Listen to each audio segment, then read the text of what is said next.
Okay, people here, the been coined around deceased estate. Deceased estate. What does it mean for sellers, for buyers, for landlords, for tenants? We're going to talk about that today.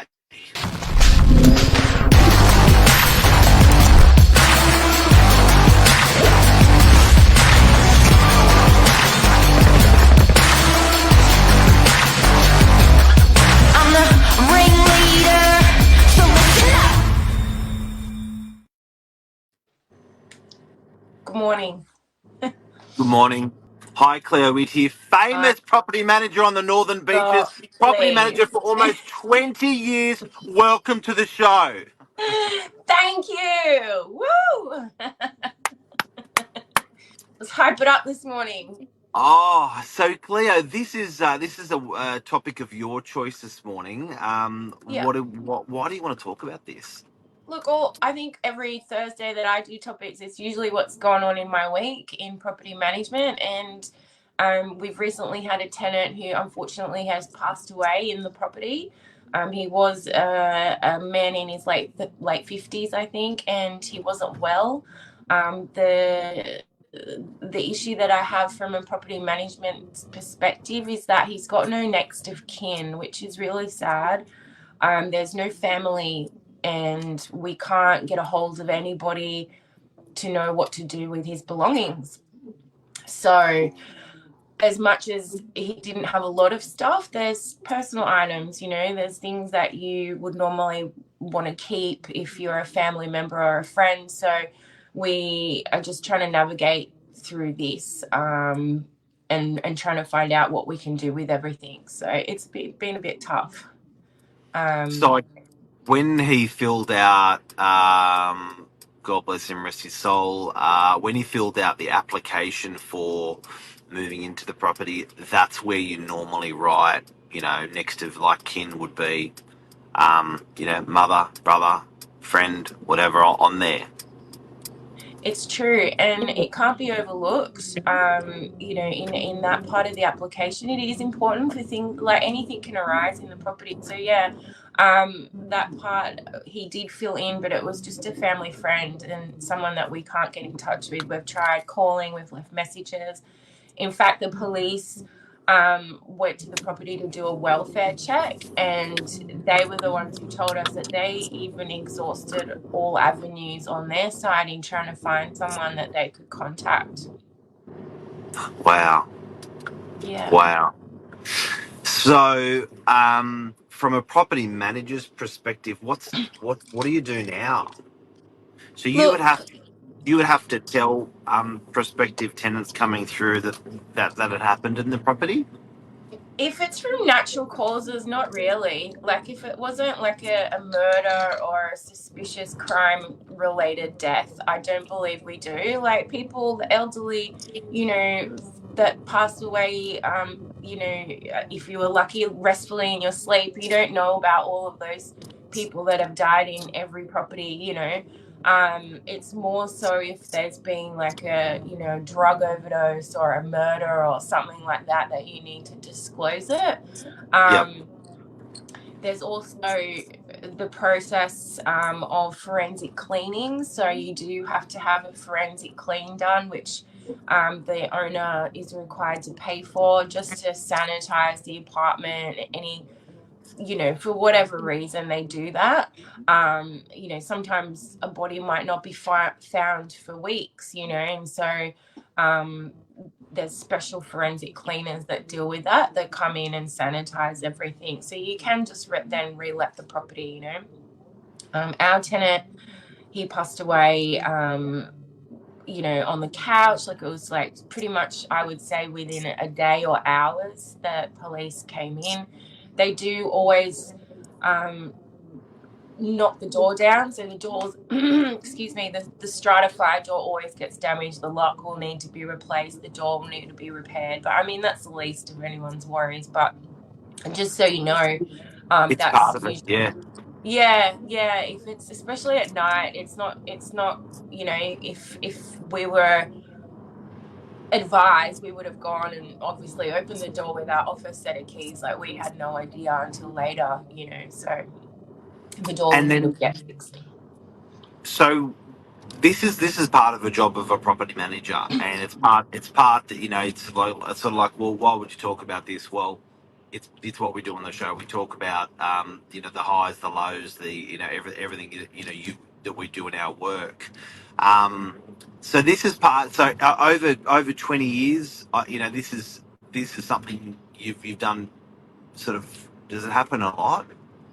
No, it's not something that I've done a lot, especially being we're very fortunate where we live, and we're all part of a very good community on the northern beaches, and family usually and friends are involved, and it's very rare that we're in a position like we are now where you have no one and you're just dealing as if you are the next of kin.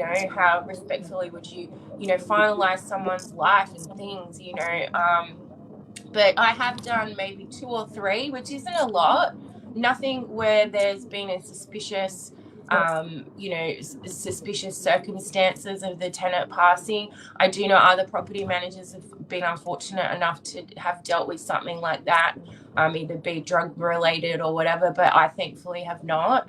I did have one where the tenant had passed away, and had hurt themselves in the property, so they created a bit of mess, but it wasn't that it was malicious of any kind. It was just that person, and the brother came to the office. He sorted everything, belongings, cleaning. The bond goes back to the tenant regardless of whatever cleanup is involved, and I've been Respect, yeah. yeah, there's a level of respect there where the owner's not going to gouge the tenant for bond money if there's something that's broken as a result of their passing or whatever. I've Yeah. always had, respectful clients that say, you know what, give it to the family. They're going to need help because, yeah, funerals are expensive, all of that sort of stuff, and so on that side of things, also rent, you can't charge rent, even though the property might still be in habitation while you're getting rid of things. Once the tenant's passed from that date, you can't charge any more rent.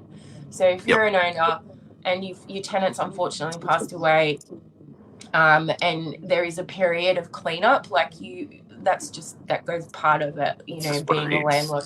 Yeah, it is. So our tenants pay to the end of the month. What we do with that, we'll negotiate with the owner, but we don't know, like I said, we've got no one to contact. So even the funeral people, we're reaching out to us for help. So we're going to go through, we've booked a council cleanup for just furniture items that might be valuable to the tenant, but they're not valuable antiques. You're just your everyday couch, bedside table or whatever. But we're going to have to go through now with locks and things and put all personal things, anything with the tenant's name, any letters, any photographs, anything like that, we will pack away for him and store them for a little bit, until we find someone that might, want to keep those things.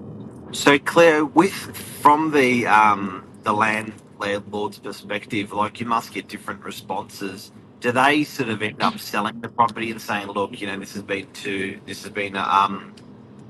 heavy for me"? Do they end up just reletting the property and uh, finding a new tenant, sort of thing? Or how does a landlord normally handle this? Look, I'm not sure in regards to if you're self-managing, but if you're managing, your property's managed by an agent, they usually leave it all up to us to relet and go through that process. The landlord's involvement is quite minimal. It's more just deciding on, how quick to proceed thereafter. Some owners will sell their property. I don't know whether the tenant passing in the property is a deciding factor. It must be something that they might have had in the pipeline anyway. But I know you would deal more with deceased estates when it's a time for, the sales side of it. But from PM, it's usually back to business, find a new tenant, and move on. And when it comes to selling, and people buying sort of to say it's, so our exposure is probably the most. I've had a circumstance which was in Curl, where it was auction day, and something happened with the tenant, so we had to move the auction to the office, and then when we moved the auction to the office, we told everyone, and the guy that bought the property was an ambulance officer. Oh wow, what are the chances? Yeah. Didn't phase him at all, that something happened. But I think with estates, if you ever see it being marketed that it's a deceased estate from a selling agent, generally it doesn't mean that the person it passed at the property. It just could mean Yeah. it was in the person's estate. It could have been that person's investment property, and they could have had two investment properties and they're selling them. But often there's sometimes a requirement from lawyers to notify people that it's a deceased estate. Most of the time, there's not. Some people feel, from a buyer's perspective, some people feel like um, it's a definite sale, so they feel like it's a good thing to buy because this is definitely going to be sold. It's not something that people are going to stay in for another, oh, we won't sell it, we'll take it off the market, sell it 2 years later. It's normally for definite sale. So people know they're serious sellers when they see a deceased estate.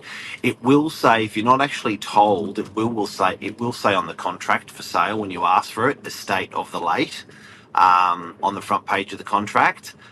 Or sometimes it can have passed to the people that are the The family members, executives. the executors or beneficiaries that could have passed to. So it won't appear in the contract. But Yeah. that's a little bit about estate purchases and estate sales. It's a bit about estate tenancy properties. Anything else you want to add there, Cleos? Oh, look, I was just going to say, when you're talking about sales, some people think they're going to get a bargain when they buy a deceased estate. I don't know why, that it's going to be a good, it's going to be cheaper than a normal sale. Is that because it's quick, or it's a misconception, isn't it? I think it's for the component of it that it's a definite sale. I Yeah, think makes people feel like there's value, like it's no one's going to be putting sort of 10% on top and not selling it for that reason. Like it's serious business. yeah, It's going to be done. So I think that's attractive to people. And yeah, I think that there is that association that they're going to get a bit of a bargain out there when they see an estate sale. Look, I even if you look at antiques, when you see an antique sale with and it's the estate of something, it's like, oh wow, that let's go and have a look. You yeah. see it in That neighbourhoods I and love stuff. So, that. yeah, there's stuff. This This, looks like this, some of the stuff in your garage. I know. It's so true. But yeah, Is that another piece of furniture behind you? it is actually, that's velour. It's a avant-garde, and there's another two matching sofas. That's my favorite one of all time. So It yeah, made it into the house. it's in my bedroom. So That's that's estate furniture. it's That's it. estate furniture. The late Auntie Mandy, my great aunt who passed away. Look at Um, that. Look at that. Look at that. I know. But yeah, like, I guess the stuff is another big thing. The stuff, you can't just chuck people's things out. You can't just go, okay, well, they're past now, get rid of it all. There's a process. You can get an abandoned good order, but it's not abandoned, they've passed. So it's completely different. Your main thing is to negotiate with the friends and family, see how they're going to, finalize everything and give them that time, and respectfully so. But yeah, with this particular case, where we're learning as we go, and it will be a bit of time before we finalise this tenancy. What's Lisa saying? She said having an experienced property manager like Cleo is critical. Thank you, Lise, and She congrats says, on the Reb Awards. Well "Oh, deserved. congratulations, Lisa." She said we do need to disclose if someone has passed away in the property sales. Uh, Yeah. and Ray's given us a big heart, and he said that Ixa Kalsi. Is that Greek? No, I don't think so. Adixcalci? No. Right. Thank you very much for your wonderful experience today, Miss Cleo. No problem. I'll speak to Have you a lovely later. day. And You guys, too. it's maybe a topic on people's mind at the moment where it's happening to you. We wanted to have it out there. Bit of a difficult one to navigate through, but we got there.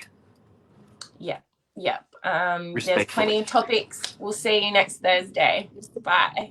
See ya. Bye bye.